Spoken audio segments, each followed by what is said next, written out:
xaqiiqdii waxbarashadeedii iyo baadigoobkii jacaylkeygii wuxuu ahaa mid si wada jir ah aan u wato. Wuxuu waqtiga socdo anigoona gabadhi helin ayaa waxaa dhammaaday safarkeygii waxbarashada ee jaamacadda.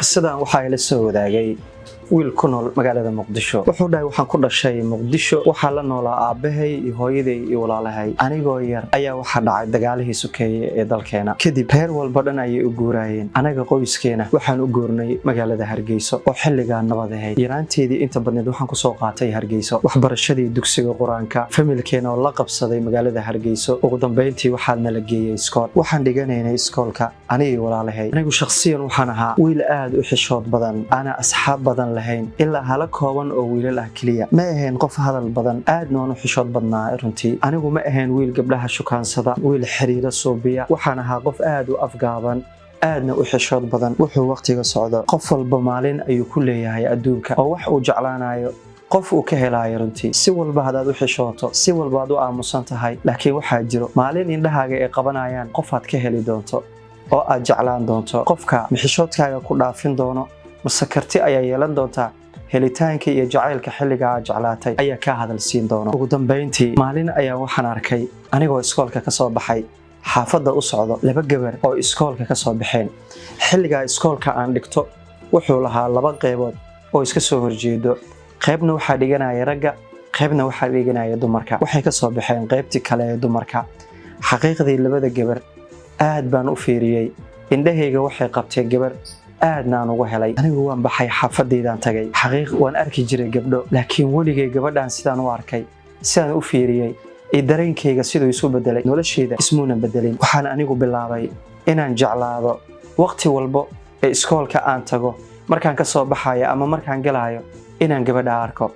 Xaqiiqdii maalintaana arag waxay ahayd maalin aan aad u murgo. Wuxuu waqtiga socdo oo nolosheeda ay noqotay in gabadhan aan arko oo aan qancayo. Maalinta aan arkinne ay ii tahay maalin murug ah. Xaqiiqdii dareenka aan u hayo gabadha iyo jacaylka aan u qabayo xaggayga ayaa igu sii ballaaray. Kii waan awoodi waayay inaan qof bid'aadan ah la wadaago, iska daay inaan iyada u sheegto. Anigu waxaan ahaa qof aamusan, dadkana ka xirxiran. Xaqiiqdii mar walba waxaan jeclaa inaan gabadhan la hadlo, laakiin ma awoodo. Wax walba aan suubiyay, awoodeyda waxay noqotay inaan arko oo kaliya, waayo lama hadli karo. Wuxuu waqtiga socdo, sanadaha ay socdaan, anigu aan awoodi la ahay gabadha inaan u sheegto dareenka anigu i haayo.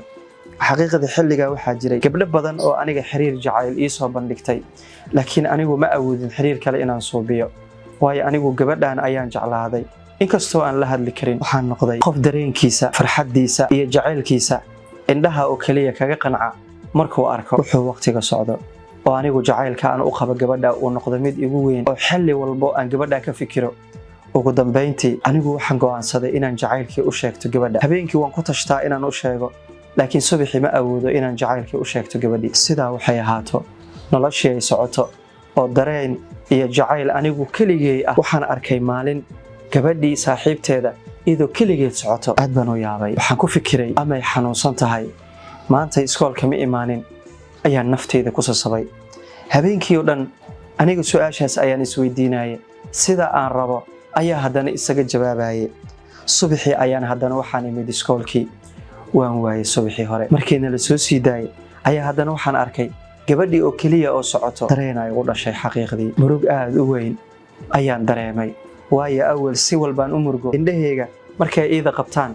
Xaqiiqdii waan qanci jiray, laakiin hadda maalintii labaad ayaan la ahay. Maanta way iga duwan tahay maalmihii kale, waayo jacaylku awood ayuu leeyahay. Haddii aadna hadli jirin wuu kaa hadalsiinayaa. Haddaad xishoon jirtay waxaa noqonaysaa qof aan xishoonin oo qofka uu jecel yahay kaliya u muuqato. Waayo laba maalin aan waaye muuqeedii ayaa waxaa awood u yeeshay in gabadha saaxiibteeda ay weligeed aan la hadlin inaan la hadlo. Waan ka daba imid iyadoo socoto. Waxaan ku dhahay salaamu calaykum. Wacalaykum salaam. Abaayo aqoon badan kuma lihi, inkastoo kor aan mar walba kaala socday. Abaayo gabadha saaxiibta ee mar walba kula socon jirtay aaway. Markaas waxay igu tiri maxaa dhacay oo maxaa ii weydiisay. Waxaan ku dhahay abaayo xaqiiqdii gabadhaas sidaa adigoo kale aqoon badan uma lihi, laakiin mar walba muuqaalkeeda wuxuu yahaa mid muhiim ah. Laakiin laba maalin waan la ahay gabadha oo muuqeeda maarkin, adigoo kaliya socdo ayaan arkay.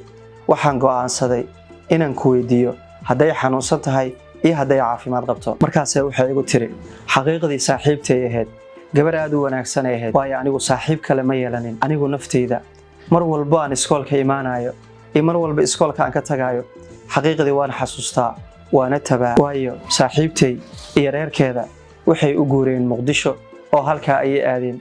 labada maalin aan imaanayo aad arkaysid saaxiibtay Hargeysa ma joogto, Muqdisho ayay u guurtay. adigu waxaan ku weydiinayaa haddii aadna iida garanaynin ee labadeena kor kaliya aad naga garanaysid sababta aad ii weydiisay maxay tahay? waxaan ku dhahay xaqiiqada haddii aan kuu sheego anigu waxaan ahay wiil aad u xishood badan, aan dumarka la hadli karin. maalin labadiina oo wada socotiin ayaan gabadha saaxiibtaada si dhab ah ugu helay xaqiiqdii, laakiin waan awoodi waayey jacaylkaan u qabo inaan u sheegto. runtii sanado badan ayuu qalbigayga ku jiray jacaylkaan u qabay gabadha saaxiibtaa.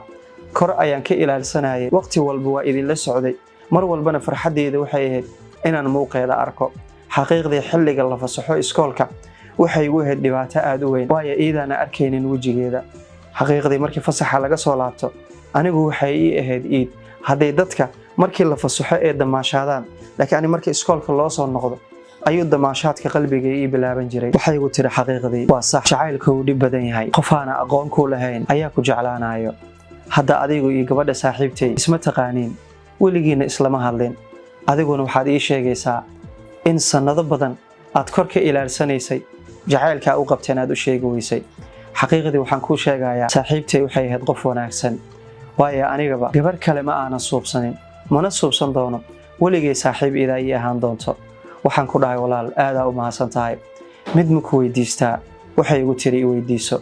waxaan ku dhahay abaayo suuragal ma tahay gabadha lambarkeeda inaan helo? markaasay waxay igu tiri walaal xaqiiqada haddaan kuu sheego anigoo waxna kaa qarinaynin, gabadha weligeed telefoon mayna qaadanin.